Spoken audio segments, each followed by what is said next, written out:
নদীর একদম তাজা ট্যাংরা মাছ। এই যে একদম তরতাজা কিন্তু মাছগুলো ছিল, কিন্তু আমি কলেজে থাকার ফলে মাছগুলো পলিব্যাগের ভিতরেই মারা গেছে। তারপরে মাছগুলো কাইটে নেওয়ার জন্য একটু ছাই নিয়ে নিলাম, কারণ ট্যাংরা মাছ কিন্তু একদম ধরা যায় না, ওদের গায়ে অনেকটা লোড থাকে, যার কারণে করতে একটু কষ্টই হয়। অনেক কষ্ট করেই আস্তে আস্তে মাছগুলারে কাটা হলো, যেন হাতে না ঢোকে।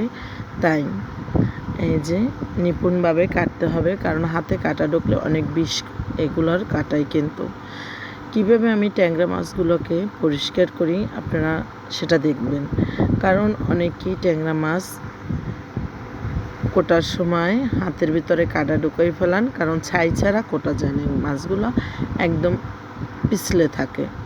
মাছগুলো কাটার পরে একটা আমি সিলভারের পাতিলে দেবো, কারণ এটার গায়ে এমন লোড থাকে যেটা প্লাস্টিকের পাত্রে ধুইলে ওটার লোডগুলো ছাড়ে না। তাই আমি চাই সিলভারের পাতিলেই এগুলো ধোয়া বেস্ট।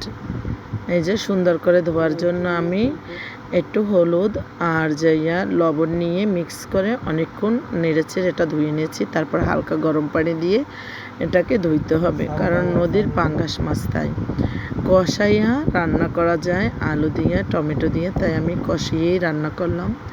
সাথে দিলাম আলু এবং টমেটো দিয়ে সুন্দর করে এটাকে মাখা মাখা ঝোল রান্না করা হয়ে গেছে। এভাবে আমি আমার নদীর পাঙ্গাস মাছ রান্না করে থাকি। কে কীভাবে রান্না করেন আমি জানি না, আমার রেসিপি এটাই।